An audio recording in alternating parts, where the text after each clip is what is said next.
ალეკო ელისაშვილის ქმედებაში ტერორისტული მიზანი არ იკვეთება. ამ დასკვნამდე საერთაშორისო გამჭვირვალობა საქართველოს მივიდა მოსამართლის დასაბუთების გაცნობის შემდეგ. იმ ფონზე, როდესაც ალეკო ელისაშვილი არ უარყოფდა და თავადვე ამბობდა სასამართლო პროცესებზე, რომ მიზანი ჰქონდა ცეცხლის წაკიდება სასამართლოს ადმინისტრაციული შენობისთვის, რომელიც სასამართლოს მთავარი შენობის განცალკევებით დგას ეზოში.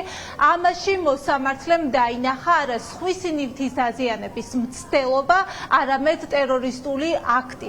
ამ შემთხვევაში საერთაშორისო გამჭვირვალობა საქართველოს ამბობს, რომ ვერ დაინახა დასაბუთება მოსამართლის გადაწყვეტილებაში, განსაკუთრებით იმ ფონზე, როცა თავად ელისაშვილი ამბობდა, რომ მისი ქმედების, ანუ მცდელობის მიზანი იყო ის და მოტივი იყო ის, რომ უკმაყოფილო იყო იმით, რაც ხდებოდა ქვეყანაში, რომ ბევრი ადამიანი იყო რეპრესიების, პოლიტიკური დევნის თუ ანგარიშსწორების სამიზნე და თავადაც არაერთხელ აღმოჩნდა როგორც პოლიტიკური ანგარიშსწორების, ასევე ფიზიკური ანგარიშსწორების მსხვერპლის და სწორედ მოტივი უკმაყოფილების იყო ეს. თუმცა პოლიტიკური უკმაყოფილება და ტერორისტული აქტი სხვადასხვა სამართლებრივი ცნებებია, განმარტავენ საერთაშორისო გამჭვირვალობა საქართველოში და ამბობენ, რომ პოლიტიკური და ამ შემთხვევაში უნდა გაემიჯნა სასამართლოს, თუმცა ამის დასაბუთება მოსამართლის გადაწყვეტილებაში მათ ვერ ნახეს. ტერორისტული აქტი რომ ყოფილიყო, მიზანი შეიძლება ყოფილიყო მაგალითად მოსახლეობის დაშინება, რაც არ იკითხება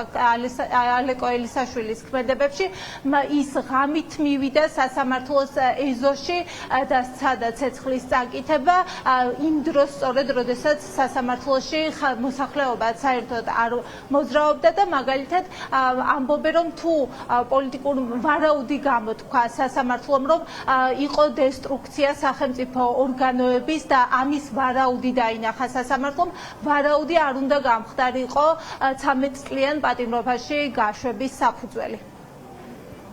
სასამართლომ ვერ დაასაბუთა მის ქმედებაში ტერორისტული მიზნის არსებობა.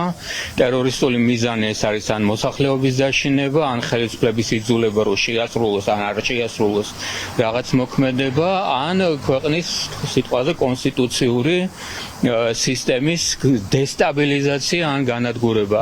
არავით არის მსგავსი მტკიცებულებები რომელიმე ამ ნიშნის არსებობის თაობაზე არ არსებობს. შესაბამისად, ტერორისტული მიზანი სასამართლომ მხოლოდ ივარაუდა და ვარაუდს არც ერთ ნაწილში გამამტყუნებელი განაჩენი არ შეიძლება რომ ეფუძნებოდეს. ეხლა რა პოლიტიკური მოტივი იკვეთება ხელისუფლების და მისი სასამართლო სისტემის მხრიდან? ეს მოტივი არის ზედაპირზე, იმიტომ რომ ელისაშვილი არის პოლიტიკური მოღვაწე, ის არის ოპოზიციური პოლიტიკური პარტიის წევრი, მანამდე ის იყო ჟურნალისტი, ასევე კრიტიკულად და ოპოზიციურად განწყობილი ხელისუფლების მიმართ. ასევე ვიცით, გვახსოვს ფაქტები იგივე მისი ცემის შესახებ, რომელს არაერთხელ თან მიტინგზე პირდაპირ კამერების წინ გვახსოვს დინარაძესთან დაკავშირებული ინციდენტი. ეს ყველაფერი ქმნის საფუძვლიან ეჭვს, რომ როდესაც შეგნებულად ამძიმებდა დანაშაულს, ბრალს და აქედან გამომდინარე სასჯელსაც, ხელისუფლება რაღაც გარკვეულ პოლიტიკურ მიზნებს ემსახურებოდა.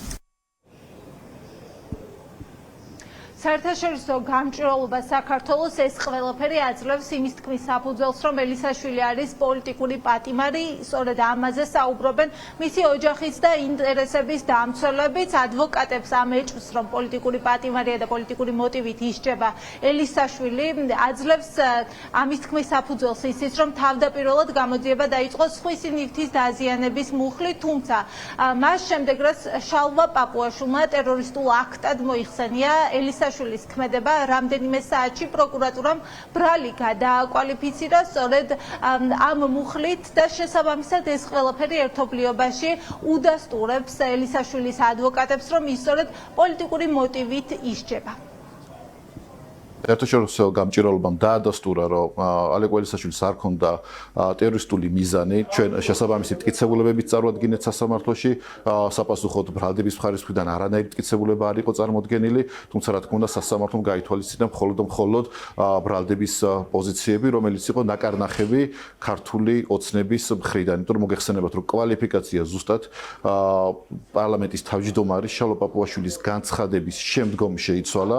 მანამდე საქმე მიმდინარეობდა მონაწილეობდა სხვისი ნივთის დაზიანების მუხლით, ხოლო მას შემდეგ რაც პაპოშვილმა გააკეთა საპარლამენტო ტრიბუნიდან განცხადება, რომ ალეკ ველისაშვილი არის ტერორისტი, დაუყოვნებლივ შეცვალა კვალიფიკაცია პროკურატურამ და რა თქმა უნდა საბოლოო განაჩენში უკვე დაეთანხმა სასამართლო. ალეკ ველისაშვილს ახლა 13 წლიანი პატიმრობა აქვს მისჭილი.